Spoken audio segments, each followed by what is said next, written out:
Howdy doody. And we're back. Good evening. How are you? Welcome to Club Star Wars, ladies and gentlemen. How are you, Matthew?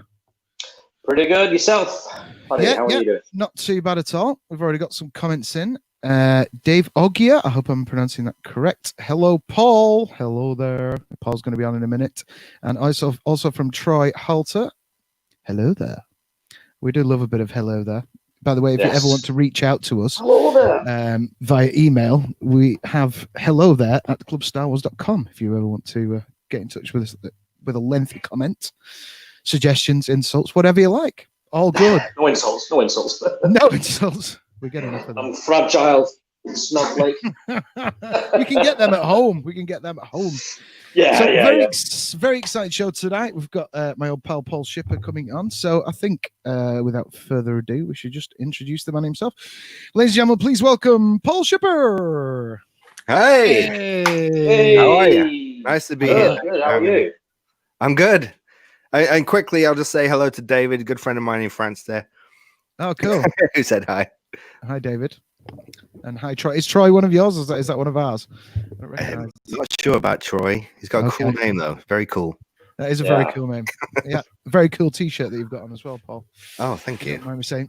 So what I'm going to do is I'm going to save how we met originally. Okay.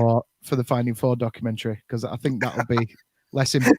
It's more embarrassing in a documentary than it is in just. Really, we can reminisce. We can go back there and reminisce. I've not heard this story, so you might have to spill the beans. You've not heard this story. Do I have to tell it? Is it okay to tell it, Paul? What do you think? I'm fine. I'm fine with that. Okay. All right. Okay. So, when I was a kid, when I first started collecting stuff seriously, I used to go to a film fair at was it the Dominion first, wasn't it? Yeah, there was a few around Manchester. Yeah, not many, but there's one at the Dominion the hotel. That's right. There was one at the Dominion Hotel. So I went along just because I'd seen it advertised in Empire magazine, and I used to go along. This is when I was at school and collect posters and all that kind of stuff. And I was that young that I'd go with my mum. So one of the times I was there, I spotted this magazine, and it was it GQ? Not GQ. Esquire. Could have been. No, I forget. No, Vanity Fair. Oh, yeah. Okay. Vanity Fair. Because that famous, is it Annie Leibovitz, who takes all the famous pictures? She's done a lot for Star Wars as well, kind of in recent past. There was a magazine with Harrison Ford on the cover. And I spotted it and I was like, oh, I'm going to get that. So I went back to find my mum, grabbed the money, and then went over. And this other guy was picking up the magazine. And I was like, I was going to have that. So who got the magazine? Paul. I was fair about it. I said, no, fair enough. Carry on. That happens. It happens. Yeah. It happens all the time when you're collecting things and people want the same thing as you, isn't it? Yeah, totally. But what was really cool was that kind of started the conversation about Harrison Ford, and that's how we became friends. 25 years ago or something like that. God knows how long ago it was. Maybe longer. Our hero, Harrison. Hero, Harrison Ford. So was that kind of your way into like poster art and Drew Struzan and that kind of stuff, or were you interested in it before that? I was already into movie posters before then. I had, since sort of mid-80s, I started putting them on my bedroom wall, really, from video shops and stuff, the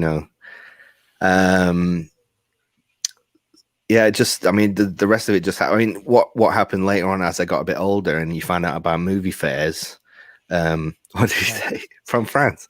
Nice pronunciation, he said. Hi, Paul. Paris. Sorry, go on. So, when you go to these movie fairs, I didn't realize you could collect, posters as well. So I'd be on the hunt, as well as Harrison Ford memorabilia, because I was a big fan, was movie posters. So any illustrated movie posters I'd be on the hunt for. And I was very specific about the type of movie posters. And it wasn't about anything that was worth anything. It was just about the artwork. So style. It wasn't like, I must have the first ever printing of this poster because it's got monetary value. It was nothing about that. It was just about the enjoyment of the image that was printed on the paper, more than anything else. so yeah, I mean that's another thing about the movie fairs which was important to me, was I got to meet certain people that dealt in posters. And I mean, I've lost touch with them for years now, but at the time that was the only place you could really go and sort of physically see them and sort of tell them what you're interested in, and say, look, I'm really interested in this, can you help me find it? And then they will go out and help you find it. And that was amazing. Like, oh wow, brilliant. you know. Yeah. Because like you say, it was at a time before the internet, and it was a time before cons. They were the first cons, really, and without any guests from the movies, you know. Yeah, for us, I suppose it was. I think Comic-Con obviously been going a long time in the States. Yeah. I mean, I don't know when the first convention in Europe maybe happened. David probably knows, who just chimed in. But yeah, for us, it was kind of a novelty. I mean, I do remember there was in that same hotel, they had another fair, like a sci-fi fair of some kind, and Majel Barrett was there, and Michael J. Straczynski, and a lot of other like writers and actors and things like that I can remember. Like, it was around the time of Babylon 5 was happening, I think. Yeah. And yeah, so I got to go there, and I actually didn't realize who Majel Barrett was. I was a bit, naive, sort of. I don't know how old I was, maybe 15 or something, 14, 15. And I stupidly said, I asked her who she was, and she really took offense to that. Yeah. Oops. You live and learn. Yeah, you do live and learn. I closely related to that. This is nothing to do with it, but I remember going to, much later on, I remember going to like a record fair. I think it was specifically it was like almost like a Beatles type one there. This is many years later, and we're walking around looking at records, and then I looked at a table and there's Dave Prowse. I was like, what are you doing? Like, oh, I did this sci-fi one the day before, and they said, well, you may as well stick her in for the next day. So in the middle of this Beatles record thing, there's Prowse in the middle of it. It was bizarre, but yeah. So you were collecting that, and I remember specifically, once we got talking, that you were very interested in the illustrated stuff, but obviously specifically in Drew Struzan, and because I remember you buying like quads and one sheets that were not necessarily Star Wars or Harrison Ford or whatever, but just because they were Drew Struzan. So stuff like, I don't know, like Cannonball Run and stuff like that. Or, that's right. Yeah, I remember you having that. Your inside serves you well. Yeah. Is there a name for that type of design of a movie poster? I mean, we basically call it an illustrated film poster. Just means, I mean, it was before the time. A lot of them were created before the time that photography was used widely. So in order to get something that looked dynamic and exciting before the the dark times, you would have illustrators creating stuff that you could not recreate in any other way, really. So then as time went by, Photoshop became something. I mean, there was composite posters before Photoshop, which happened throughout the sort of 60s and 70s, as well as the 80s and 90s, and it just continued from there. I mean, as far as I can recall, there's a lot of the times there's been an illustrated poster and a photographic style of poster for as long as people could really remember. And I think it comes down to choice at the end of the day. And it should be choice. It should be what's best to promote this film, whatever that film is. What is the best thing that will communicate to an audience, to tell them what this is about and what we're trying to show them, and so I mean, I haven't got many bad things to say about like photographic posters, because I tell you, the amount of effort that goes into those is equal, if not more, than what would go into an illustrated poster. And there's lots of people involved. I mean, teams of people involved in making a poster these days. It's not just one person. A lot of the time, there's a big team of people going on behind the scenes. So, I seem to remember us kind of, not necessarily you, but I kind of remember feeling a sort of definite shift around the later 90s. Like I think we were collecting the stuff that was probably 70s and 80s and getting on for the 90s, but I remember that specific shift once we'd probably notice it more from the Ford posters and stuff, but like from the mid to sort of later 90s, that's when it seemed to go a lot more in that photographic. Yeah. Direction. Illustration took a real dive. Mm. Once creative abilities came into the hands of more people, it almost felt like the computer opened up a lot of doors for a lot of people creatively. And so all of a sudden there wasn't just a select few of creatives that could pull this off. More people felt like they had that control and that ability, which in some ways is true, and then in other ways not so true. Because just because you can doesn't mean it's good. Yeah, totally. Yeah.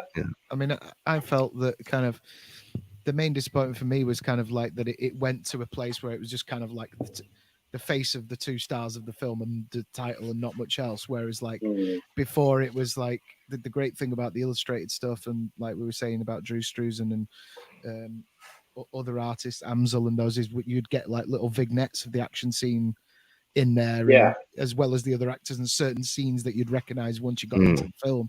It felt like a much more of a synopsis kind of thing, if that makes sense. Yeah, and that's the way I always looked at it, was that the movie poster was like a one-dimensional look at like a synopsis, but a visual synopsis, so you could look at it, and by the use of color and the use of composition and the way it would present itself to you within a split second, it did everything it needed to do to communicate. You didn't have to you didn't even have to dissect it. Your body you looked at it with your eyes, your brain translated it, and you just maybe felt something. You might have even got a shiver, because that's happened to me before, just from looking at a poster, and it's done something to me in that way that you're like, it's just, you're so excited at the promise that what this poster is doing to you, that you're like, I have to see that, whatever it is, I have to see it. And that's something that isn't always, that's like trying to catch your lightning in a bottle sometimes as well. I mean, that doesn't always happen. It doesn't always work, but when it does work, it's really powerful. And so that's something that a lot of us that are trying to keep the illustrated movie poster alive today in theaters, not just like through collecting limited edition posters or something, but actual advertising for movies, to try and keep that alive in the public eye, not just so you can have it on your wall at home, but so that it helps promote a film. The power of the illustrated image can be it can give you the shivers. Totally. I mean, is it seen as a more of a retro thing, or is it something that's coming back in? I think a lot of people are looking at it as a throwback to a time when things were a certain way, and that's an aesthetic choice that people are making. But there, I mean, I'm all for that, but I'm also trying to propel it to another level, if possible, to kind of keep the authenticity of what it's all about, not just pandering to the idea that it's nostalgic, but also say this is relevant now, even, and it still works. It's not just because it looks like it's from that time period, but it actually it's doing its job right now. It's making you feel a certain way, and all the rest of it. Yeah. Totally when I see that style of movie poster, I always feel that movie's going to be an epic. You know what I mean? It's like it gives you all that information on the poster itself, and it's selling an epic.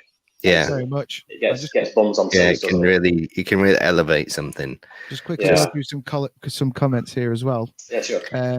There's a nice comment there for you, Paul. Mark Silk. Paul's work gives me the shivers. Thank you, Mark. His voice gives me the shivers. He's a voice actor and a very, very, very nice person. Didn't he work on Star Wars? He did. He did have a part in the Phantom Menace. Yeah, I thought so. Yeah. Oh, hello there, sir. So, that guy Troy we were talking about before. He said he just happened upon us. So he must. And he knows the Emperor. Scary. So that's cool. Yeah. Hi guys, this is from Jamie Hicks. Hi guys, Paul's work is so cool. I own 2 of his prints. Oh, thanks, Jamie. And if you want some Paul's prints, all you have to do is go to www.paulschipperstudio.com and you can purchase prints from there. And we're going to look at more closely at some of Paul's work in a minute. Yeah. One for you, Matt. Matthew I seen the lightning, or was it the Emperor? Yeah, it might have been the Emperor, that, Daniel. David was also saying he's working on a review of the collector's Blu-ray 4K box set right now of the Skywalker saga. Ooh. Well, make sure you send us a list to that. Yeah. Axe Mo. There you go. That was the character's name. Thanks, Mark. Axe Mo, oh, yeah. And Andy, our very own Andy Barraclough, our composer. Paul's Last Jedi work is a beaut. Yeah, that's one of our favorites. Oh, and Andrew, that music is very nice. Yes. I hope you're bringing it out as an MP3 or something available. We can all like enjoy any time of the day or night. Good idea. I think that could be a good thing for Patreon. That might be a good that way. Might be. I'm thinking that. Think about that. Right. So, should we? I mean, I think we've kind of covered enough on the background, Paul. But what was the transition from you just kind of doing? Because I remember back then, you were doing airbrush stuff in your room. Yeah. And I'd seen you actually do physical airbrush stuff. Mm-hmm.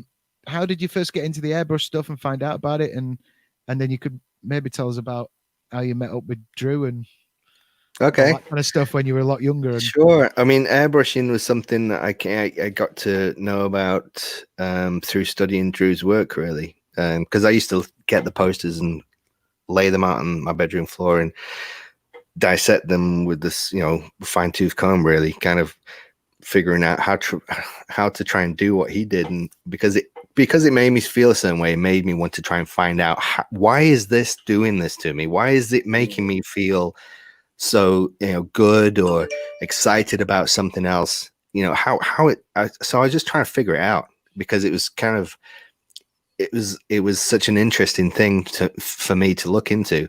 I would draw all the time anyway, so it was like I love drawing. I hadn't really dabbled in painting sort of in the 80s, apart from stuff you'd do at school. I never really had any paints, but I had pencils, so I would draw a lot. So I was drawing in books and sketchbooks and scrapbooks and whatever. But the airbrush came about later on, after I'd sort of worked it out, and I was like, airbrush, what is this? And then did some research and found out this is way before the internet, by the way. So it was like things were a little bit more difficult to find out. Even my school teachers couldn't get me an airbrush because they didn't know how to get one. So I think it was like that. And then the schools did get an airbrush eventually, and it was the most horrible experience ever. It was like they would just splatter everywhere and they'd never work properly. And it was just like, is this the airbrush? I don't think this is not what it's supposed to be doing right now. So it wasn't until later, and I think, I did a bit of work for screen printers when in the 90s, and one of the things that we needed to do was do some airbrush work. So we actually got an airbrush and a compressor, and it's just very basic.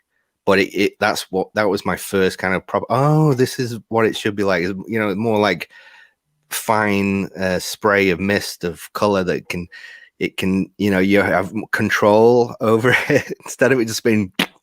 Yeah. It was like, actually you can see the benefit of that tool. And then as years went by, as like Paddy said, I had one in my bedroom with a small compressor, and I was just practicing all the time. I was doing all sorts of things through school, art college, and then at university. And I just, everything was done in that traditional way. And this is, I graduated from university in 97. So if you backtrack like 3 years from there, it was art college for 2 years. And then before that, it was school, 5 years of school.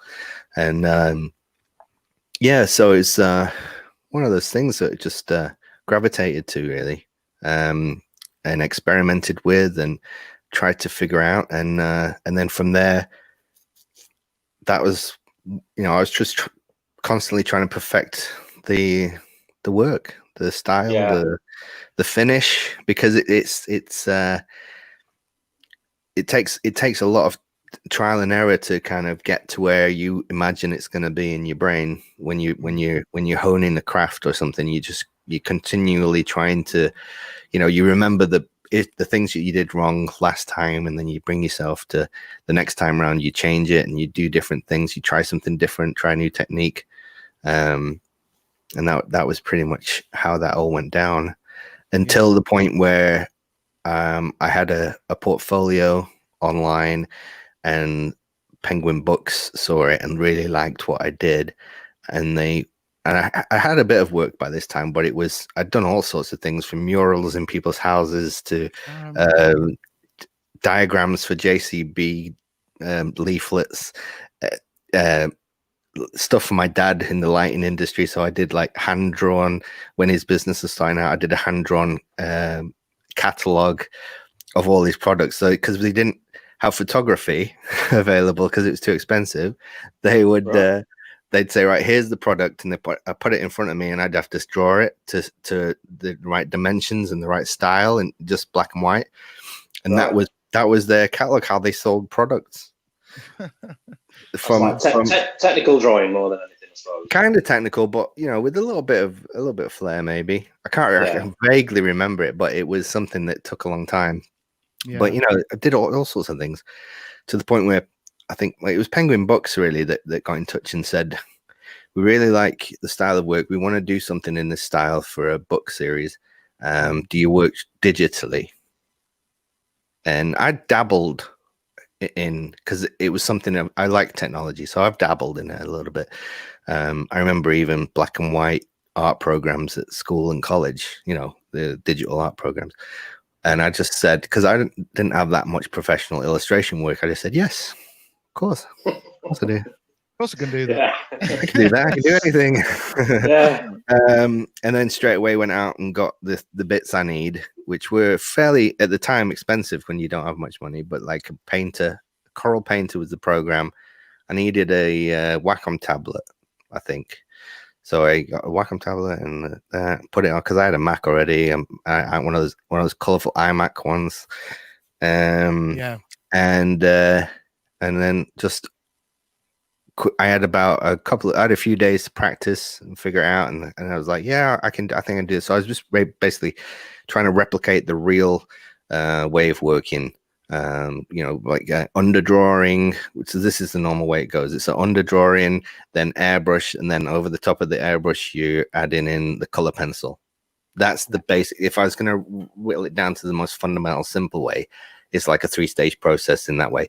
So I just thought, well, I'll approach it in that way. I'll do an underdrawing, then I'll airbrush it with a digital airbrush, and splatter some digital paint over it, and then pencil crayon to color pencil crayon, digital color pencil crayon over the top to bring out the details. Anyway, I sent it in. They really were happy with it, and I started getting work that way. And that was, I don't know what year that was, early 2000s probably. Yeah. So for 20 years, I've been doing a lot of digital work, and so I carried on with the traditional work as well in the background for certain jobs and certain things. But always honing that skill and honing the digital skill. But like, I've got a traditional painting on the drawing board right now over there. So I'm doing some traditional work again, which is exciting and scary at the same time. We've got some more comments here. So Andy's saying, Paul, I think there's a parallel here. I believe footage shot on film versus digital gives a more real and emotional aesthetic. I've always found art versus digital art is a similar feeling. Yeah, I know what you mean. The reality of the paint, like, something I really missed, and it wasn't until I got the paints out again, was the smell of the paint, the smell of the pencils, the feel of everything between your fingers, and the physicality of this thing that I do and that other people do. It's very clinical on the computer. Obviously, you don't have to wash your hands afterwards. Everything's like, you're not scrubbing paintbrushes. But that smell, it's like transports you somewhere when you're working, and I didn't realize that I missed that so much. I've heard it before. I mean, it's the same with digital books, isn't it? And I had a lot of my hate them. people like a real book you can hold and smell. The smell of paper, the smell of print on paper is something that's special too. I was going to say that. Yeah. I remember, like, you open a magazine and you're like, the smell of the ink on that page. Yeah. Something about it. It's totally. I mean, I have an iPad and I have access to all the magazines that I could possibly want to read. Do I read them? No. No, because and I'm paying like $9.99 a month for Apple News.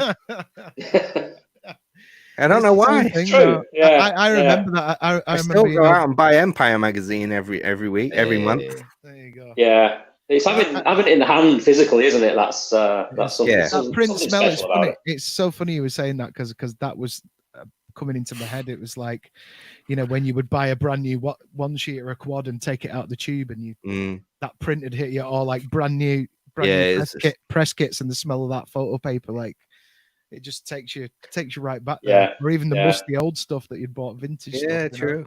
New shoes is a good one. New shoes, like new trainers or something. That smell, that's pretty special. So we got some more comments here. Another one on Paul's Dolby Last Jedi poster ticks all the boxes. Simply awesome. I'd agree with that, Pete. Thank you. All of that. And David's come back on to say, Paul's one of the few painters who can combine digital and traditional brush painting with a keen mind for movie posters. Agree. Strongly agree. Thanks, David. I've worked. Paul is an ideal Wacom ambassador. There you go. If Wacom needs to listen, that's all right. Maybe they'll give me a new Cintiq to play with. Who are they? Can you explain? Wacom. They make the drawing tablets, and I have a 32-inch touch panel just to the side here, and so you basically draw on screen. It's kind of like it's like a giant iPad. So you've got more real estate. It's much like I draw on an iPad as well, and quite honestly, it's fine. But when you have that extra space, it makes the world of difference when you're trying to create something. In my opinion. So yeah, I mean, they've just brought out something that's sort of. Oh, actually, this is a 27. It's not a 32. So I've got the 27. It's the new one. It's the 32-inch.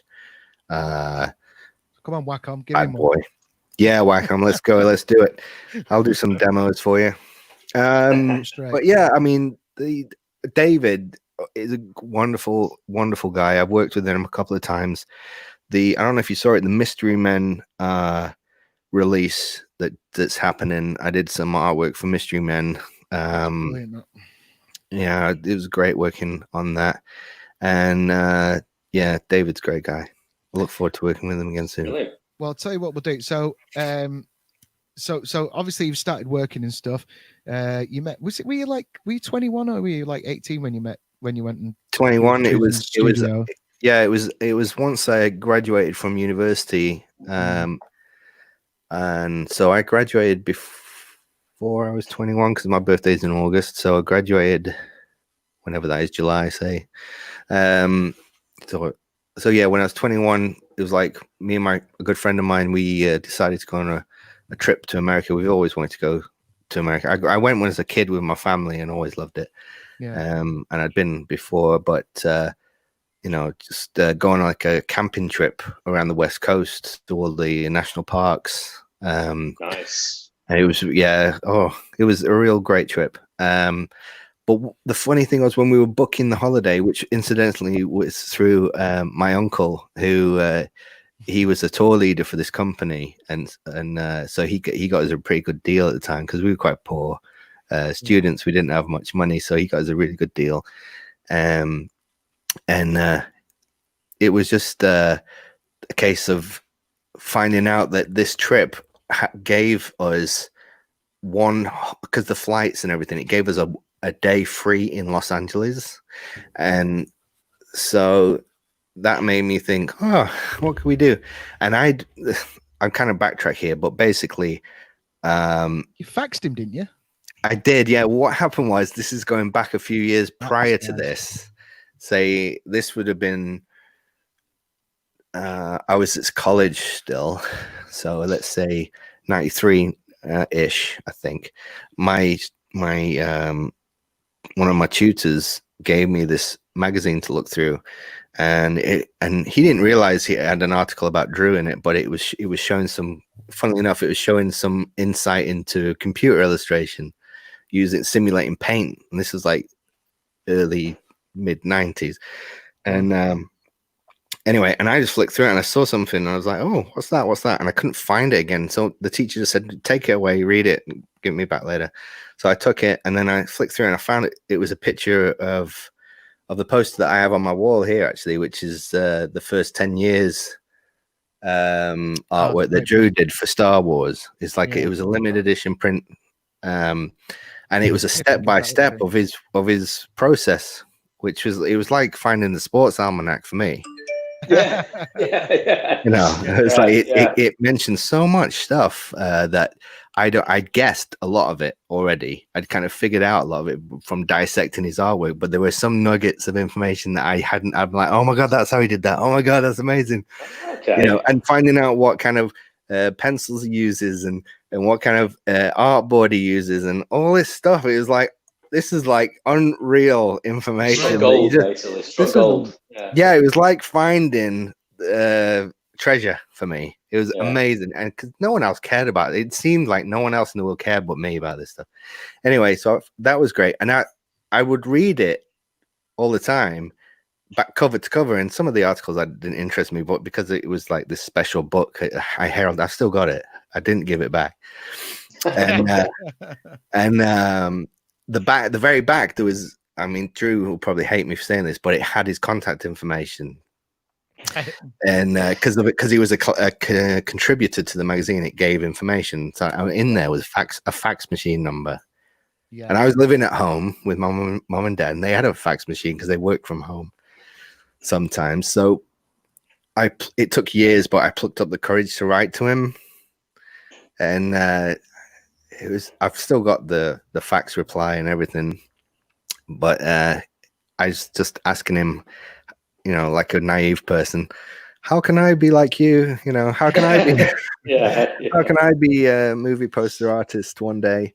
And he, you know, I went out then and played out with my friends, and then came back that evening, and there was a fax on my bed waiting for me. My mom put there as a reply. Wow.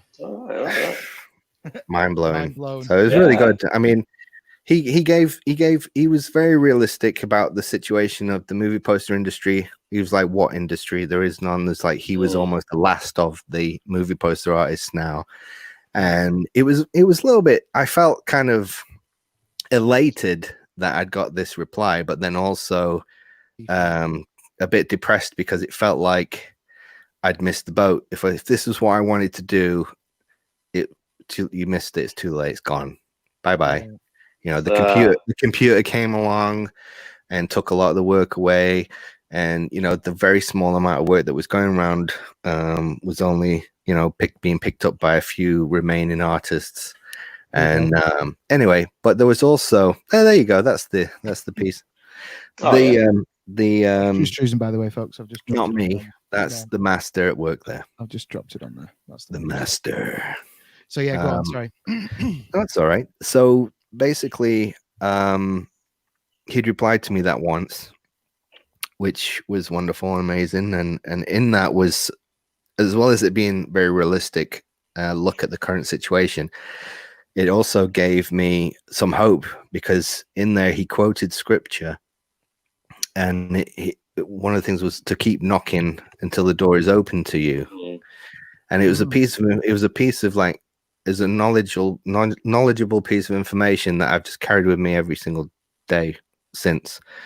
It was just to never give up. If it's something you believe in, just to keep going, because just keep hacking away. Yeah. I mean, if you believe in it, it's like if you build it, they will come. The same kind of mentality is in that piece of scripture. And I was just like, it kind of just like, right, that's it. You know, this is from my hero. He's telling me this. It was a big deal for me. So I'd never given up. Even when I, like, you know, when you graduated from university and all they say to you is, right, now send your work off to the agencies or you know, publishers, and then you'll get replies and they'll put you on their books and blah blah blah. So you do all that, and all you get back is, oh, thanks for sending that in, we'll keep you on file, we don't need anyone right now. Yeah. And you get 30 of them, and you're like, whoa, geez, that's a bit depressing. But a few years go by. I've done university and everything else, and then I just think to myself, we've got a day in LA. Who do I know who lives in LA? Drew. I'll send him a random message telling him that me and my friend just graduated from university doing illustration and graphic design, and we're going on a trek around America, and we've got a spare day, and it would be really amazing if there was any chance that we could see him while we're there during that day. And I just tried to be as honest and truthful about the whole situation, and just put it to him like, we've got a day free, and it'd be great to see you if at all possible. And he replied saying, yeah, here's my number, give me a call when you arrive, and if I'm around, then it'll be good to see you. Brilliant. So then as soon as I landed and got to the hotel, I was on the phone. Yeah. And it's weird, it's really weird hearing your hero for the first time, because I'd never seen any interviews with him or video, or you don't know what he's going to sound like or anything else. And this was before really internet was a thing. It was 1997. There wasn't really that much. Like I remember when the Phantom Menace came out and the teaser trailer was launched, and you would watch it and you'd be like, watch the first 5 seconds and it'd buffer. You're like, yeah. For an hour. Come on, let's see the rest of it. And you were doing that in an internet cafe, because you didn't have internet at home. You had to go to a cafe because it was faster. Right. Even that wasn't fast enough. Anyway, so on the phone to Drew, and Drew's like very soft spoken, and I mean, I think everyone probably knows what he sounds like now, but at the time it was like hearing God on the end of a phone. And because you don't know what to expect, and so that was just like crazy. And he said to me, I mean, I'm not even going to try and do an impression, but he was very, very, very low down. And so do you have a car? And I'm like, no. He said, well, I don't know how you're going to get here. And I was like, oh, I'll find a way somehow, some way. I'll be there tomorrow morning. So me and my friend, I had to figure out how to get there. So found out there was a service, like a van service that was an airport service. So it would drop people off at hotels. And it was the cheapest way to get somewhere. So, but it stopped and stopped and stopped and stopped. Every like 10 minutes, there was a stop. And so it was dropping people off at people's houses, like in around Los Angeles. And I think we must have been in the van for about 2.5 hours. And it's only supposed to be like half an hour drive, something like that. And so we roll up, and it's like, it's been a long journey to get there. And the guy in the taxi says, here's my card, give me a call when you're done, I'll pick you up. And I was like, cool, that's great, nice one. So went and knocked on the door and met Drew's wife, and she took us through to his studio, and he was working in his studio. God, it was amazing. I can still see every little bit of detail as if it was yesterday. It was engraved in my memory. But it was just the most wonderful day ever, really was. And Drew was awesome, and just we talked, and I brought some of my work to show him. Like I brought my portfolio. I don't even know why I did that. I even did a painting for him. I did this portrait of Drew. It was quite bad, actually. I found a photograph of it a few weeks ago, and I was like, oh my god, I can't even believe I gave him that. Really? Okay. Yeah, you go and meet somebody, the first thing you shouldn't do is do a painting of that person to give to that person the first time you meet them. Maybe down the line, a few times after, then you're like, I'm comfortable enough to actually give you a painting of yourself. But on the first day, I don't know. It felt right at the time I was doing it. He's gonna love this. It's gonna be great. It's gonna be great. Yeah. It probably ended up in the bin, I'm sure. But it was just one of those things. Like I wanted to give him something. I just wanted to give him something. Say thank you. Like just for I didn't know how else to do that. I'm getting carried away with this. I'm really sorry. No, it's brilliant. It's brilliant. I love it. Listen to it. Yeah. I think you would be This would be exactly the same kind of situation as I think you'd be the same as well. If we met Harrison Ford in person, Yeah. I think it would be exactly the same thing. It's like, we've all got a hero, haven't we? What can I put together? How can I express my gratitude for how do you do that? 42 years of you being my hero and influencing everything, and it's one of them things, isn't it? But of course, so you look around his studio and he gave you some encouragement, bit of advice, and he said some lovely thing. He did. He was very encouraging, actually, when I showed him the some of the work that I'd done over the years, which wasn't much professional work. It was mostly college work and university work and some portraits for family and friends, and the occasional, like, I think the mural stuff was in there as photographs of the murals and things. And one thing he said, it was really nice of him I don't know, he might not have even meant it, but it did mean a lot, was he said, one thing he said was, I can tell you've had a good teacher, meaning himself. Yeah, he could see I had been influenced by his work. Yes, obviously. You've done your research, and yeah. And another thing he said after that was, because I was 21, and he's like, he basically said, when he was 21, he said, he basically trying to say I'm more advanced than he was at that age, or something along those lines. But he said it in a much nicer way than I just wrecked, by the way. But he said it in a nice way, and he meant it in a really nice way as well. I think he was trying to make me feel like there's potential here. You're doing something. You're on the right track. Keep going. You're not there yet, but if you carry on this way, you might get somewhere, perhaps. That kind of thing. And it was right. It was right, wasn't it? At the end of the day, he was right. He was right. Which I'm still pinching myself, actually, about how right he was.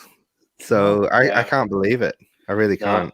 Well, this is the perfect segue, I think, into actually then move. Is it Matt's phone dinging, or is it Paul's phone dinging? I don't know. It might be me. It's coming through here, and I wonder if I mute it, it might mute the whole thing, but I don't know. Oh, right. No, yeah. Okay, that's a good point. Right, so let's go on and look at some of Paul's work. So this is the first thing.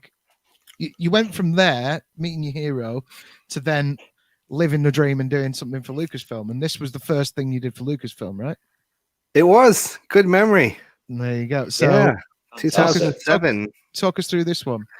All right. Well, I mean, because I hadn't given up on my dream, and it comes to a point where you start to think it should be happening without you pushing. You kind of thinking it should come to you. It should just come to you eventually. And it got to a point when it really wasn't. And so you realize that you have to actually put yourself out there a bit better than you have been doing. Yeah. And what happened was, a friend of mine called Les David, he's a massive Indiana Jones collector. And we've been in touch a few on and off online. And this is like the early 2000s. Via the Raider.net, I think that's how we met, which is an online Indiana Jones community. And so he was aware of my work, because I'd done some work with the Raider.net, and being a huge Indiana Jones fan that I am. And so he was good friends with one of the biggest Star Wars collectors in the world, who is Steve Sansweet. And he said to Steve, "Hey, have you seen this guy's work? Nice hat, Paddy. Have you seen this guy's work?" And he's like, "No, I haven't seen it before. Has he submitted it to the art director at Lucasfilm?" I've got one of those right here. So go on. Yay! Let's get all our indies out now. Here we go. Oh, I'll get my ball whip out. It's just over there on the wall. So he basically said, "Has he sent anything to the art director at Lucasfilm?" And to which he said, "I don't know." Ooh. So he asked me, and I said, "No, I don't know where to send it." So I said, "Can you ask Steve for the details?" So he got back in touch with Steve, I think, and then got the details to me of the art director.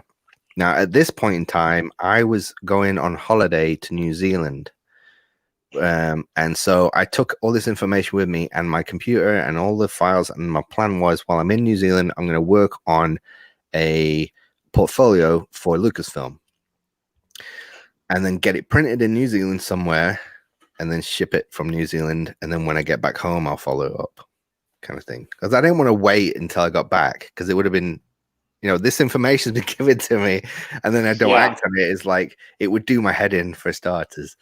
So, thanks, Jason. Can I reply to these things that pop up on screen? Oh, of course you can. Yeah. Oh, that's very nice. Thank you, Jason.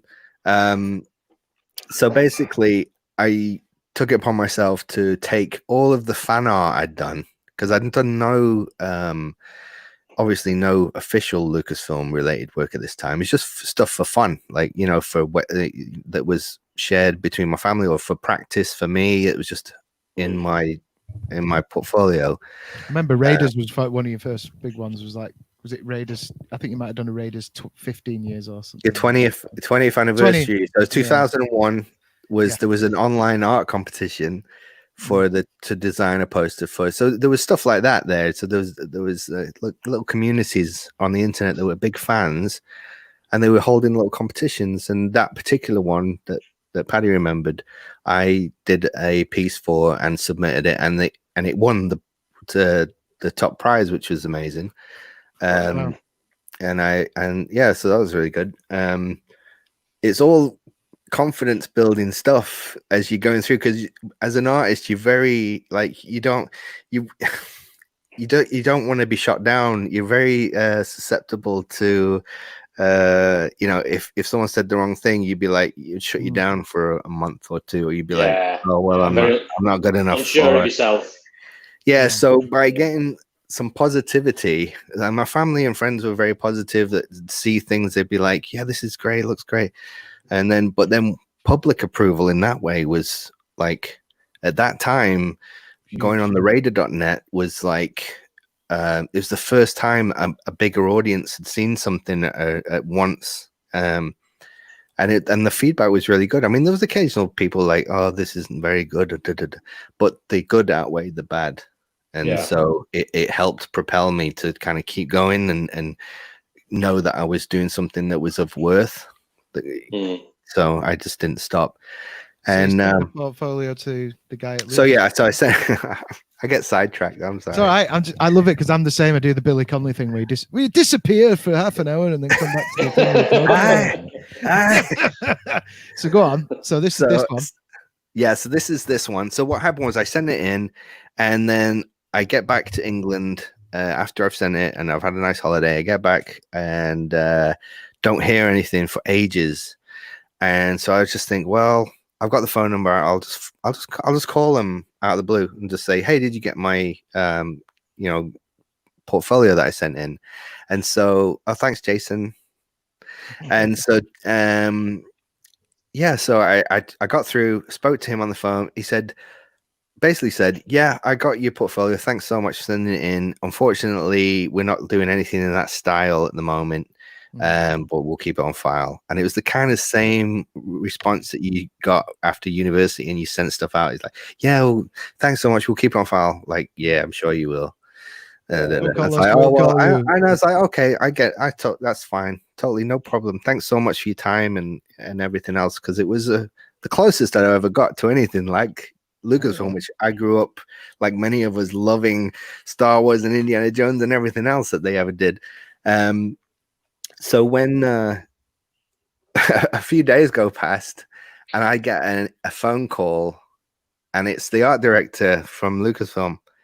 Hi, Paul. And funnily enough, we just had someone came into my office for a meeting, and your portfolio thing was on my desk. And he's looking for an artist, and he just saw that, and he's like, "That's what we want." Right. Wow. So that's almost chance, isn't it? It's it was very much by chance. So that was my first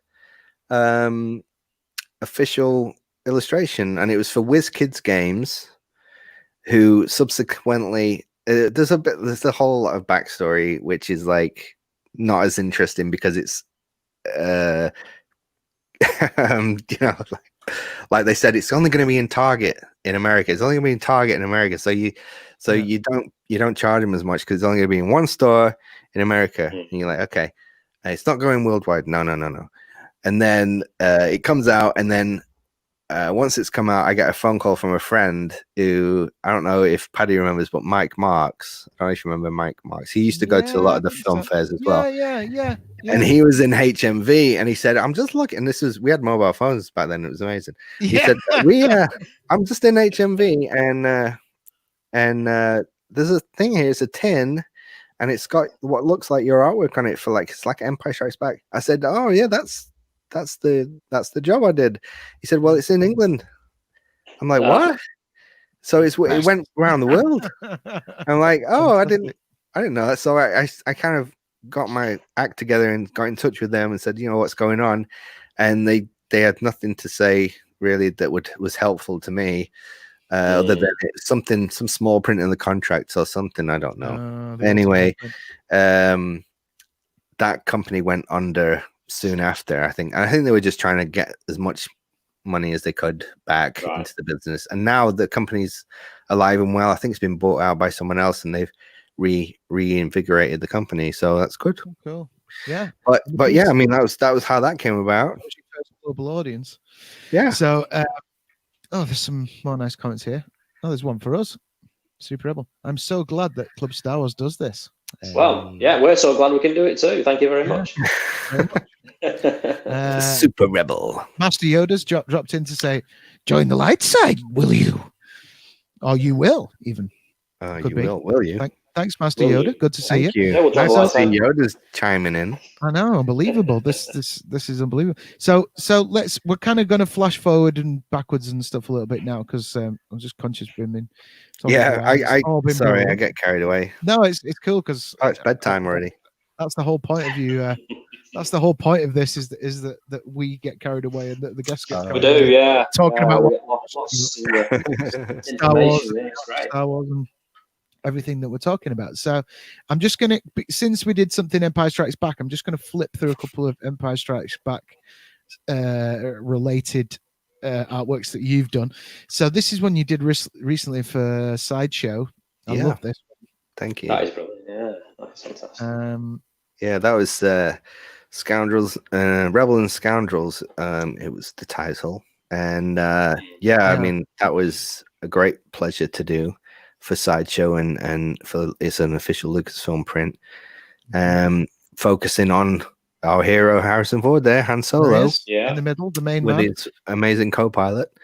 And I mean, for this, I really wanted to. There was an image of Han Solo that I really wanted to try and capture that I'd not really seen used in many things, and so this was a combination of two poses to make the one that I used for reference. And it was really hard. Actually, I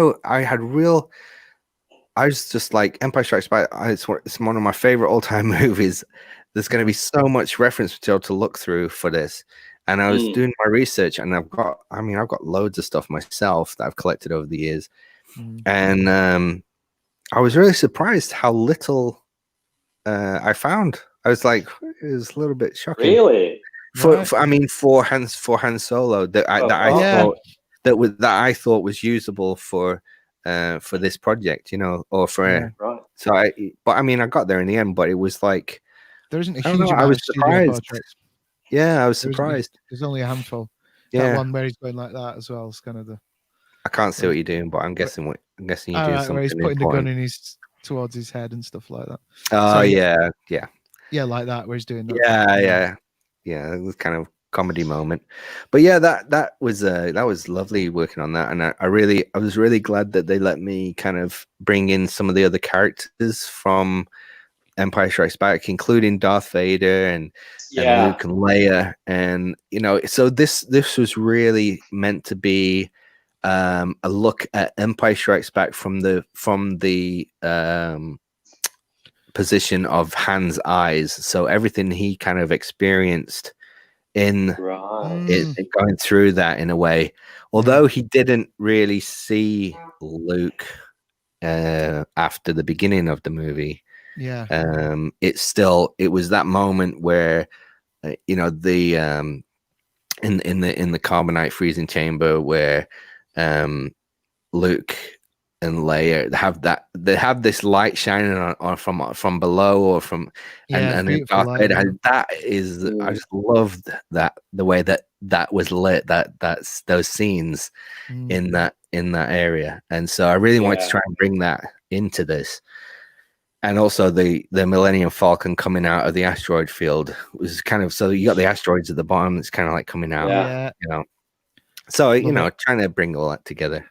And then they did want they did want a bit of Hoth, so that's why it's like they're I saw his shoulder, small, but just a little tease. And it's sweeping up over Vader. It's great that, and you can. I think you can get them from Sideshow, but I think there's versions available on paulschipperstudio.com. Is there not? Yeah, there is. Yeah, we have artist proofs available, which there's a canvas version which is unframed, so it's just rolled canvas, and a giclée print, and they're all numbered, and I think they come with a certificate of authenticity, which is nice. So, yeah, they're available. So I think it's sold out on Sideshow now. I don't think it's available anymore. I'm not surprised. So here we go. Master Yoda's come back. Good. Destroy the Sith. We must. Thanks, Master Yoda. I can't believe this. So we've had Mark Silk and Master Yoda. What's going on? This is brilliant. So Jason's back. I can listen to artists and filmmakers get carried away about their craft for hours. Creative minds are fascinating. Exactly, Jason. There you go. So let's move on to some other stuff. There's this was I don't know if this was like a sideshow. I'll tell you what. Let's pass over that for a minute because I'm just conscious of time. Let's move along to you. So let's do Star Wars Celebration. Yes. Yeah. In fact, I can do. I have had to crop it a little bit. I'm afraid, Pot. I have had to crop it a little bit, but I can get it full screen even. There's almost a full screen of it.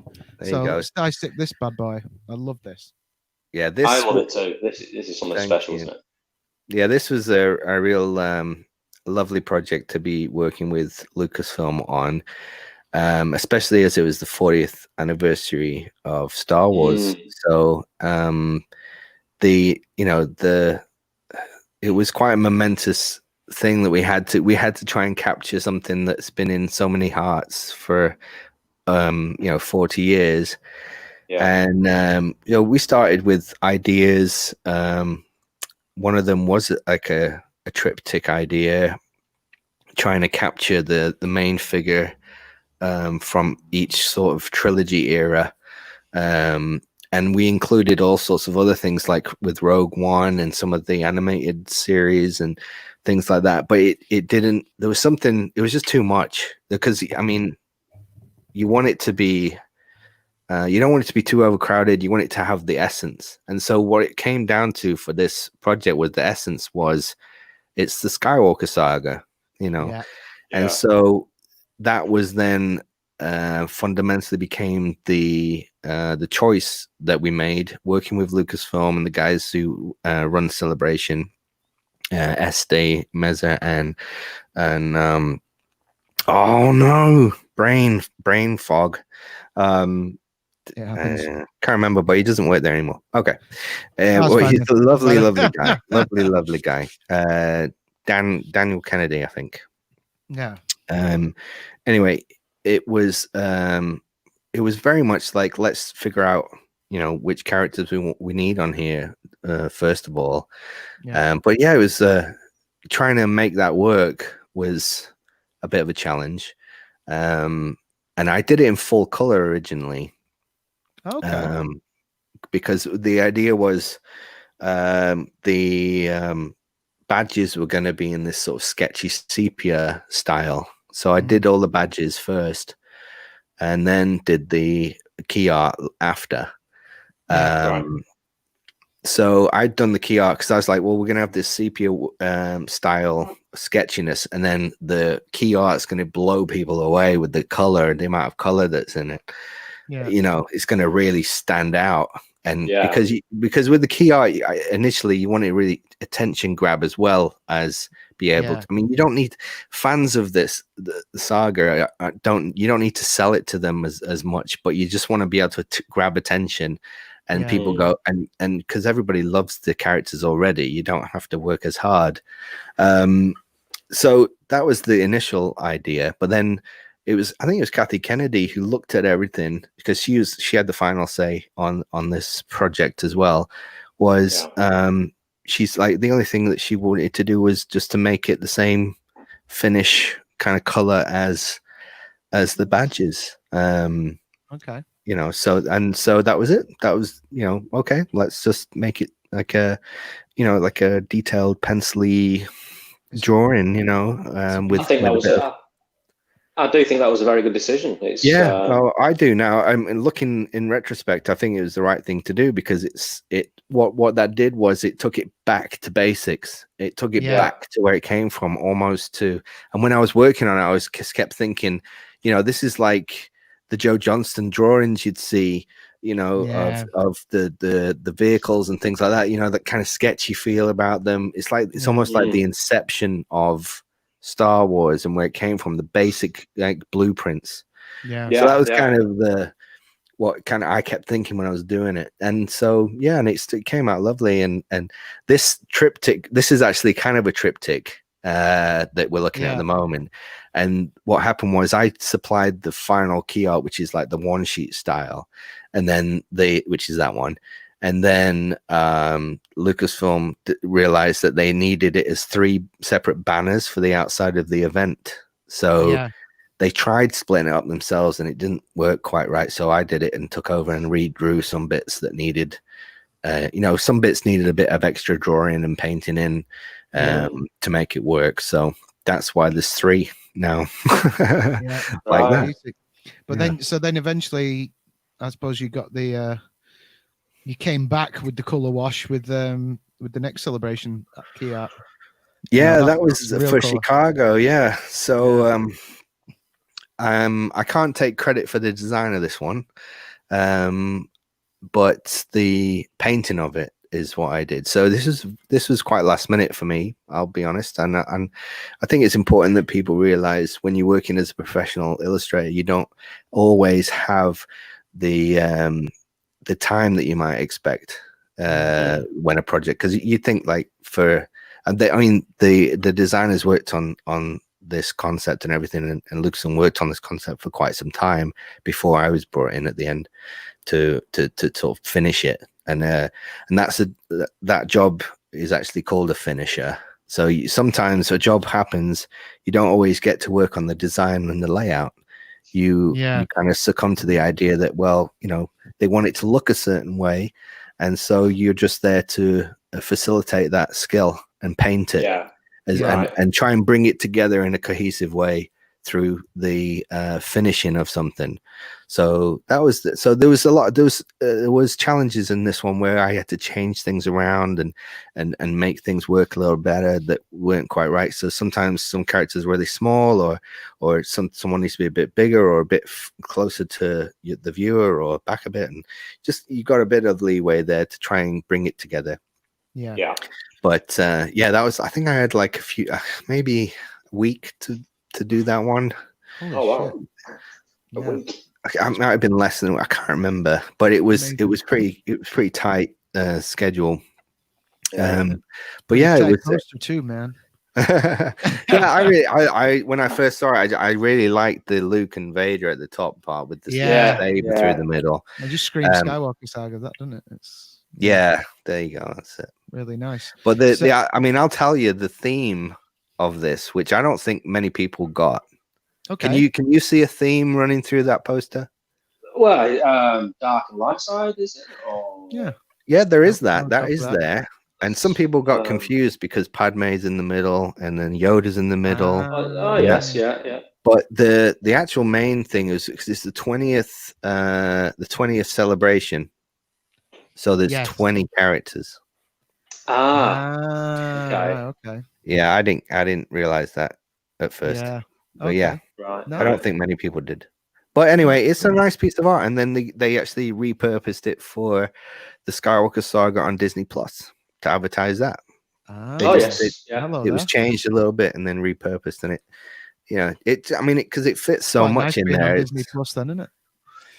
Yeah, and you're also on Amazon at the moment for the Al Pacino thing, the Hunters. Yeah. Oh yes, yeah. Saw that. Yeah, with the yellowish. Yeah, that's right. Yeah, well, Disney Plus as well. I actually, I was commissioned to re-illustrate a couple of like the Force Awakens poster. You probably won't know this. This is like inside information. Right. It's not. I mean, it's not a secret. It's not a secret. But they wanted the Force Awakens and Last Jedi key art illustrated to try and match a bit closer to the Drew ones, Mm-hmm. Right. So, but then when you see them, I think they only use the Force Awakens one, but everything's quite small in there, and to be quite honest, you can't really tell. Yeah. Okay. Right. Fair enough. Well, speaking of the Last Jedi, since so many people have brought it up, let's cover this one. Yay. Yeah. Now, the unfortunate thing about this is that, as a poster collector, is that these are absolute rocking horse shit to get hold of these ones. But it's absolutely beautiful piece. Difficult to find. Yeah, very difficult to get an original. But what a piece! So, how did it come about? Had you done was the Spielberg connection existed before? No. Well, what happened was, a friend of a friend worked at the Disney theatrical print department. So I got introduced to someone, and I went over for a meeting to the. I got to meet the head of the department, who was a wonderful, lovely guy called John Sable, who worked there at the time. He was like head of the department there, and he was like he reminded me of like. He sort of, I don't know if he'll be offended I don't think he's listening, but anyway, he reminds me of a bit of like Will Ferrell. He had this kind of wonderful quality about him. He was like, you didn't know what he's going to do next, kind of thing. Right. But he the funny thing was, the friend who introduced me, who worked at the department, and it was just a wonderful knock-on effect of knowing someone who worked in that department, honestly. And he was like, oh, I'll help set it up. So and he said, whatever you do, don't bring your portfolio on an iPad. Just make sure you have a printed version, because he doesn't like people who bring iPad portfolios in. So I everything printed out big and in a full like size poster kind of portfolio, and I had to cart it over to America and everything else, and then get there for the meeting, and I opened the portfolio, and he's like looking through it. He's like, "Don't you have an iPad?" Joking. So I luckily I did have an iPad. So he looked at the iPad, and I think he liked zooming in on stuff, kind of getting a better look at things. But that meeting went it was a really nice meeting, and what was good about that was the people in that department got to see my work, and they didn't know it was digital. So when they looked at it, they thought it was hand painted, and a lot of the stuff that I had in that was digital, and they just could not figure out how I did it. Right. Because I just basically had my traditional style, which I've learned from people like Drew Struzan over the years. I've kind of studied his work, and because I've loved it so much and wanted to try and recreate that feel. And then as people wanted digital work more and more, it became a thing that clients, they only wanted it digital. If you did it traditional, they don't want to know. Right. No. So you did it. I figured out. I'd spent a lot of time figuring it out. Yeah. So I think having that background of doing that for years and then taking it to the digital realm was helpful. Like, I think if Leonardo da Vinci was around today, he'd be all about getting it on, doing it digitally, because it was the latest technology at the time. This is it. Paints were the technology of that time. And people would invent color. It's like they would make their own paints. Yeah. So that was that technology, and paintbrushes were a technology that came out. You know, all these things, all these. So I think when you look at it, you know, I totally love the traditional, but also the modern way of working is just as equally as satisfying in many ways. Yeah. So I they, mean, do they still teach the traditional to people, or is it all digital? Like, if you went into this now, would it be just digital? no, I think people are. I mean, I went into my old university, Manchester Metropolitan University, a little while ago to have a look at their, just to say hello, really, because I was in Manchester because my fiance is studying at Manchester doing a PhD in Egyptology, and so I went in there and I was just on the off chance that I might be able to see the old department, but it's now changed in a totally different building, and it was really hard to get in. They wouldn't let me in without having an appointment, which I didn't have. Yeah. Anyway, eventually somebody took me upstairs and I had a look around, and it's a completely different building. It's changed a lot, but a lot of people, there was computers, but a lot of the students were drawing on paper, and you know, it was still, you know, there. I think they must still do life drawing classes, which is still to this day one of the most important lessons you can do if you're going to be an artist, to see the physical and then record it onto paper, you know, all that kind of stuff. So I'm sure it's still being taught and it's still happening, and I think that, and this is where it should be, the digital realm should be looked upon as another tool in your kit. You know, it's another way of creating images. It's another way of showing your vision, what's going on in your head, and it's another way of getting it there, you know, to the world, you know, totally, without losing any quality, really. So, but yeah, back to this post. They got sidetracked again. This is just going to have to be like a 4-hour special, isn't it? Really, it's cool. I think we're at least going to go till 1:30, so that'll be an hour and a half. Hour and a half with Paul Schipper. We're okay with that. All right. I'm sorry, people. No, don't apologize. Oh, good. Hey, everyone's still here watching. So, that's good. I can do a part 1 and part 2 in the edit. Okay. Well, I mean, the thing with the lovely people at Disney, I kept in touch with them. I go back, I try and go back every year to just say hi, because they weren't giving me any work. One thing that John Sable said to me on the way out of because this is the year it was happening, was on the way out, he whispered to me, he said, we're gonna have some fun on Guardians of the Galaxy, I think. That was his last remark, and I was like, ooh, what's Guardians of the Galaxy? I didn't even know. So I did some research, find out what it was, and I was so excited. And then it never happened. So that was the end of that. But then it was a few years after. Marvel stuff though as well, haven't you? Yeah, it was a couple. It was a few years after. No, the first thing I did was something for Doctor Strange. So that was my first. I think it took about 3 years of going back to say hello before any work actually was. I think before maybe they felt confident in me or something, or the right project came about that was they wanted something illustrated, you know, and gave me they just gave me a shot basically. And I think by doing that, and I did 3 posters for Doctor Strange, which I didn't know what they were going to be used for, and it turned out they were giveaways at a certain cinema. But that was my first job, I think, with them. And then every so often I'd hear from them again, asking for something else. And then when this movie was coming out, it was like I got a phone call, and are you interested? Oh, it was an email, but it was on my phone when I saw it, so it felt like a phone call. Are you free to work on this? Like, oh my god! And I think I was in the car when I read it, and Kelly was in the supermarket or something, and so I was like, I couldn't share it with anyone in that moment. I had to wait, and it was just like, you'll never guess what just happened. But even at that point, you don't really know what it's going to be used for, or even if it's going to be used. You know, there's that moment of like, there's a lot of poster ideas submitted for every film that's released, and so you know, there's a lot of artwork to look at, and it may not make the cut, or it might not be right for the movie, or for whatever reason. But who makes that final decision? Is it the director?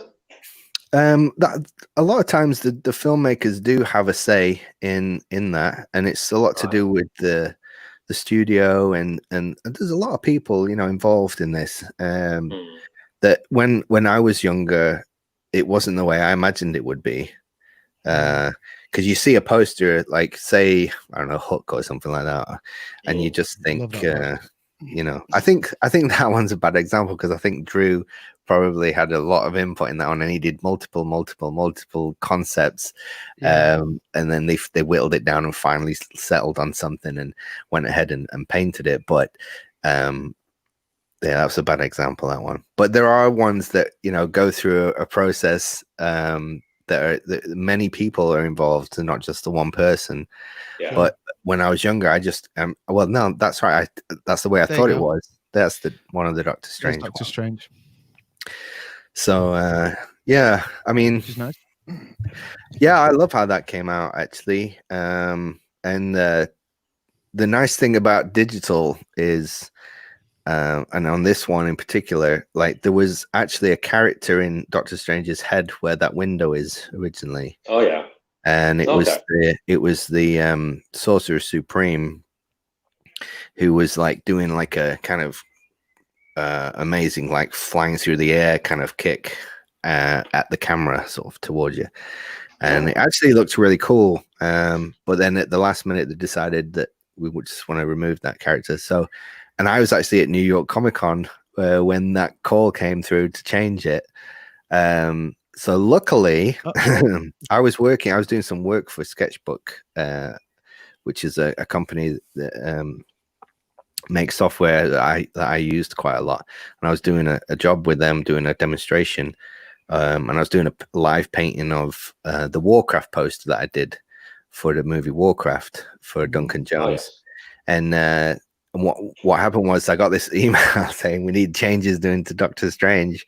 Can you do it? And I'm like, at a convention, and I don't have equipment with me. I don't have my laptop. I don't have any of my equipment with me. So luckily they were in collaboration with Lenovo next in the same kind of booth. And so Lenovo lent me one of their top end laptops with a touch screen and a pen. So the artwork was stored on my server in the cloud. So I went in, got it. I sat in a quiet area in the green room so no one could see what I was doing because it was top secret, like with my back to the walls so no one could see anything. And I just redid the whole bit and then re-uploaded it in about, I had like 2 hours spare and I just did it and then sent it back. There you go. How cool is that? Wow. I don't think I've ever told that story to anyone. No. Club Star was exclusive. Yeah. Fantastic. That was one of the benefits. Imagine if it's a real painting. Like, how would that happen? There's no way. No, it wouldn't, would it? No. It's not really. That's the cool thing about it, isn't it? That's one of the good things as well about digital artwork. So you did Last Jedi, which is my favorite, poster for that film. And I would say, well, I'm kind of torn on my favorite poster for The Rise of Skywalker, but it's not the theatrical one, let's put it that way. So this is probably my favorite one. And I remember me and Matt going to see the movie at Printworks on the opening night and seeing this outside, and I was like, "That's Paul's! That's Paul's!" Yeah, you did. You pointed at it. Yeah. Like, could I take it? I got my picture taken in front of me. Yeah, I remember seeing that. Actually, I do remember that. And I'm like, I think you shared it with me. I did. I was like, picture of you next to it. Home. Yeah, no, that was cool. It's very unusual design, which another one which I honestly I cannot take credit for the design of this. I was hired to paint it and make it look cohesive and bring out that kind of painterly vibe to it. With a few changes as we went through, but it was a really unique take on a Star Wars poster. I hadn't really seen anything close to this sort of style before, so it's really kind of pushing the boat out, which is for a film which is so ingrained into people's lives really, to kind of do something so different. I thought was really, really brave. Yeah, it is. It is rather different. Yeah. I wonder what is the meaning behind. What does it mean? The positioning of Kylo on top of Luke there. Yeah. Well, is there some sort of hidden meaning there? Hello, Stars and Cars. Tune into hello. them on Saturday doing a special on droids. Check it out. Oh, cool. Thanks. Sorry, go on. There it is. Well, the IMAX edition is great. The IMAX poster was I might own a copy soon. The meaning behind it, really, after you've seen the movie, it makes more sense. And it's the end of the day, it's all about the Skywalker name and the family. And when you look at this poster in retrospect to seeing the film, hopefully everyone on here has seen it by now, so there's not going to be any spoilers. I mean, no spoilers. If you've not watched it, it serves you right. Too late. So yeah, I mean, it's the Skywalker family really now, and I think that's the main essence of this artwork, is that the interconnection of all of these people. Yeah. And it culminating with Rey at the end, like Rey stood there. She's back in Tatooine. Yeah. And I don't think that rocky, I mean, you could say that rocky terrain is Tatooine, because there is rocks like that there. So I'd say imagine that is Tatooine. You got the two sons. Yeah. You've got the Luke and Leia, the twins, and you've got Leia's son, and so I mean, even though he's wearing his mask, it's still him. And composition, I love it. Yeah, no, I was really, I mean, I was surprised at first that this was one of those being selected as one of the posters, because it is so different. But I'm really glad they did, because it is so different and it's so not typical. Yeah, for a big movie like this. Totally. And going back to the classic style, what I love about this next one is it feels so A New Hope. The original poster for A New Hope, this one, it's got that feel to it, with the white border and the three characters spreading out. That's exactly what it was supposed to be. It's supposed to be almost a mirror image of Tom Jung's that's it. Yeah, that's his initial poster design for A New Hope, which wasn't called A New Hope then; it was just called Star Wars. Correct. But but yeah, that's what this was. I mean, it's kind of like I think the way we were looking at this really was, it was almost like a bookend to the series. Yeah. And this was designed by a client of mine who's great. They're called Gravelis, and they came up with this concept, and this is another one that I finished. So I can't take credit for this one, apart from making a few changes and adding a few things here and there. But the overall design was done by them, which I think it's just kind of like, it's one of those things you're like, of course. That should be. Why not? It's kind of like the closing to it, and then why not go back there? Why not go back to where it all began? Exactly. One of your three should have been the theatrical, and I thought this was way better than the theatrical. This had a similar feel to what was the actual theatrical release poster in the end for Trolls. Yeah.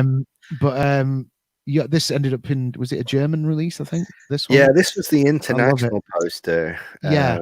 And this, I think, honestly, if I can be straight up honest, this was my favorite, because it felt the most Star Wars. Yeah. It just had, and also this one also harkened back to the original movie, which is based on a poster by Tom Chantrell, who did a poster for the English release of the movie.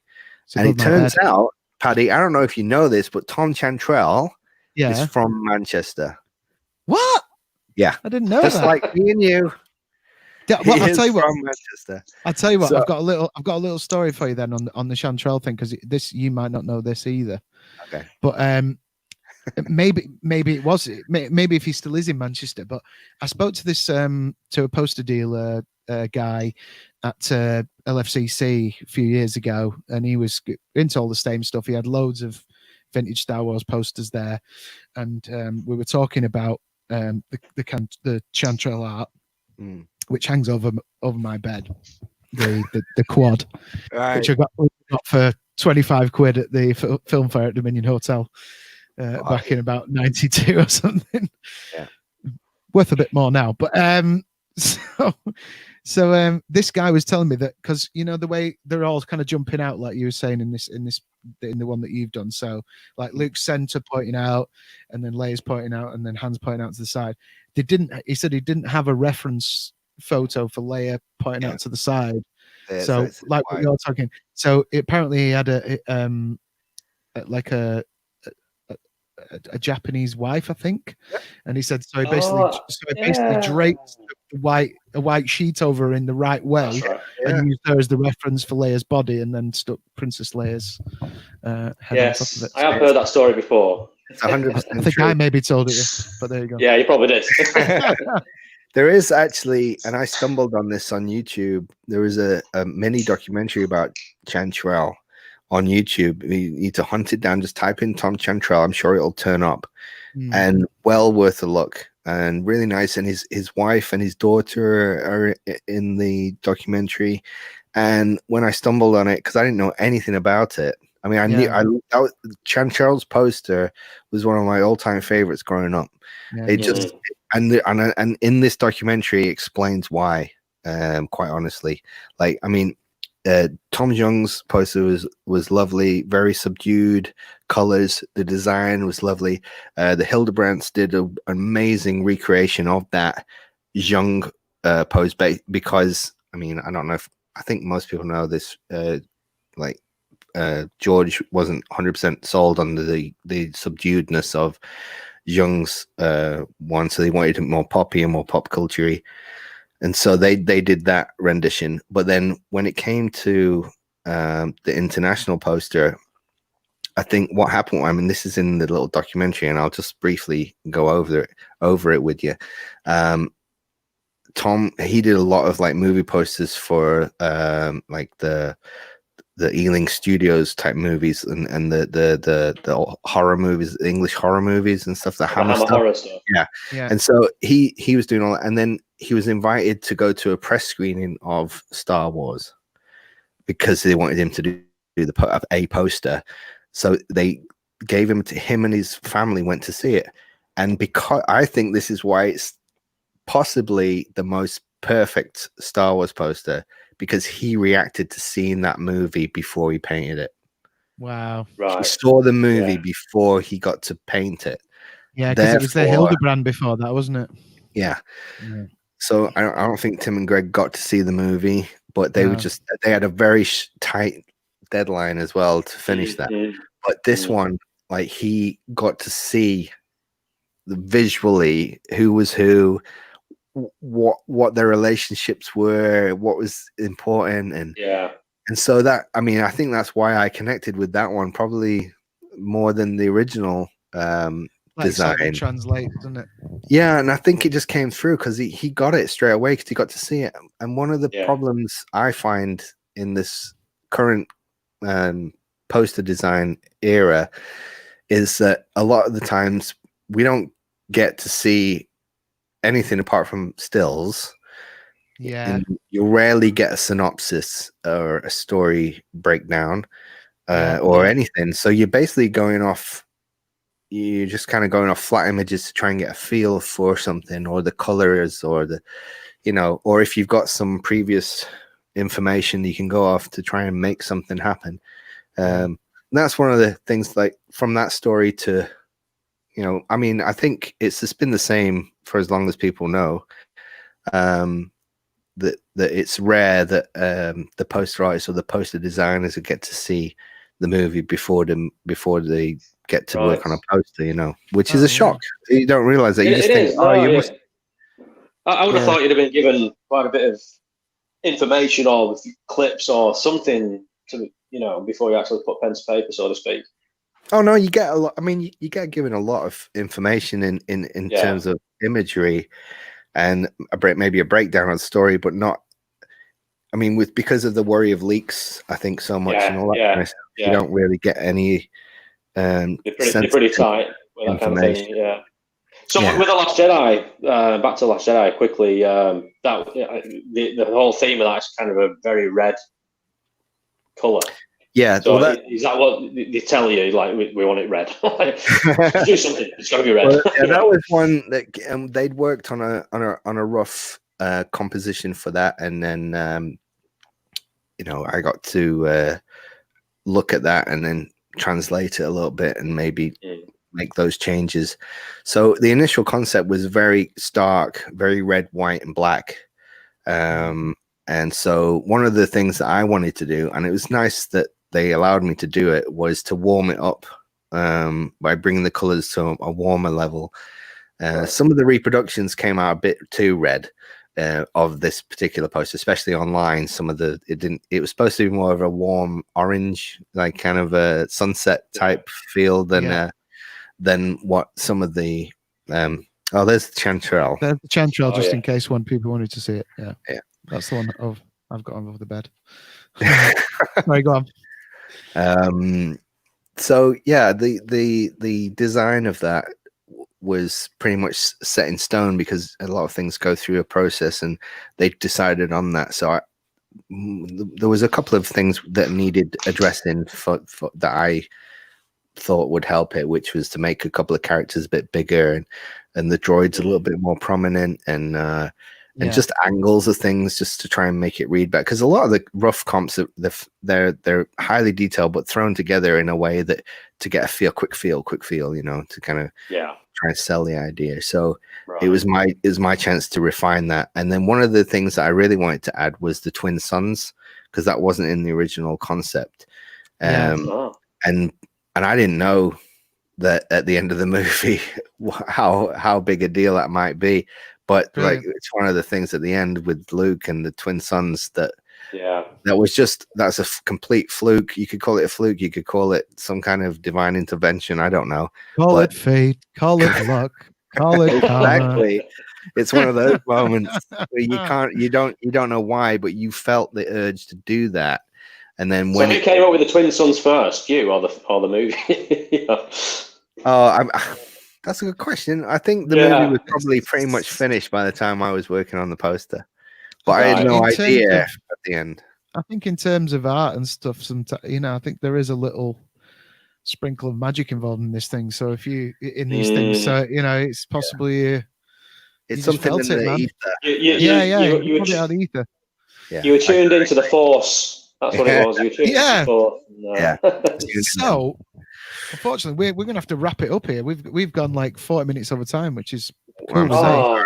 Absolutely brilliant. But we could go. We could do part two. We could do part two and do the same. I'm up for part two. I think if people want a part two, if people, we don't want to hear from this guy again. I think they will. The views have been pretty consistent. It's been the most I've spoken since the beginning of lockdown, probably.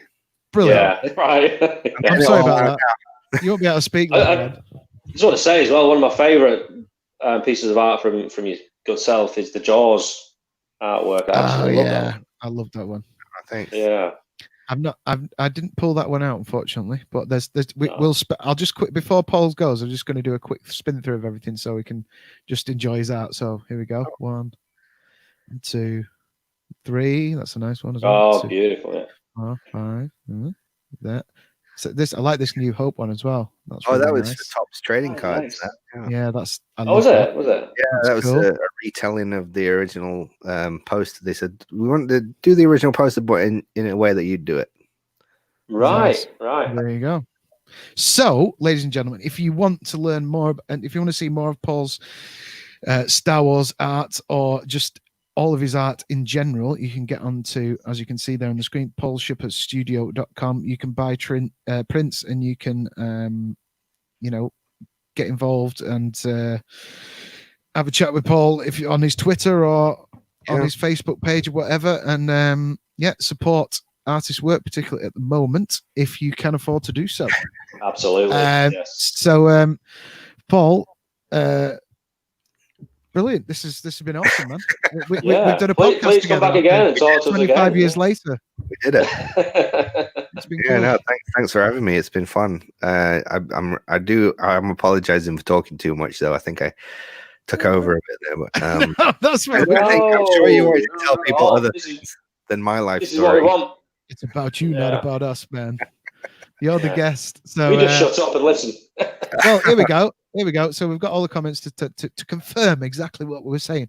Okay. So Mark Silk says, great chat. Absolutely, Mark. Thank you very much. And may the force be with you. Hope to see you at Con again sometime. Thanks for the stories. Jason says, thanks, Club Star Wars and Mr. Schipper. This was great. Thank you very much. Very kind. Standing ovation. Wild applause. Thanks guys, and thanks Paul. I had a great time. Thanks, David. Nice one. So yeah, get online and support Paul. Grab his work if you can, and we'll maybe go in for a part 2 at another time. Maybe. Yeah, part 2 at the time. Just before you go, have you got anything in the pipeline that you can tell us about, or? Work-wise, I've got a few projects on at the moment, but one thing I can tell you is that, and it's kind of podcast related, and we're going to be doing a panel for San Diego Comic-Con, which we're actually going to be recording it sometime this week, and it's going to be, hopefully all being well and everything goes to plan with technology, but everything's going to be, Comic-Con is at home this year. It's obviously not in real life here, so anyone can attend online. So we're doing a panel all about movie posters, and we've got some great people on the panel. If anyone was aware of our panel last year, we did live at Comic-Con, which was the Masters of the Illustrated Film Poster panel. It went down really well. The room was full, and people who wanted to be there couldn't be there, but we had a great panel, and we got a lot of the same guests on the panel, plus a few extras in the mix. So so that's really exciting. We look forward to that. I'm in the process of prepping that at the moment for a live. We're not doing it live like this. This was cool. I think if they do Comic-Con, I think Paddy and I talked about this. If they do Comic-Con like next year in this fashion, I think it should be live like this. Interactive like all the way, baby. You know, you don't know what's going to happen. It's like not edited. It's exciting, and you know, because this Comic-Con at home, Comic-Con at home is going to be pre-recorded panels. I don't know what else they got planned. They're probably doing live stuff as well, but I think for the majority of the panels are pre-recorded. But I'm really excited to be part of it. It's going to be great. It's with the C for Hollywood, who we partnered with last year to do this. So I'm kind of taking it under my wing like I did last year, and just getting some friends involved who are also illustrators and film poster artists. And hi, it's nice to see you. I just imagine that's how that dog speaks. So check it out. So it's going to be on Saturday. What time? Well, it's not. We don't know the times yet, but it's gonna.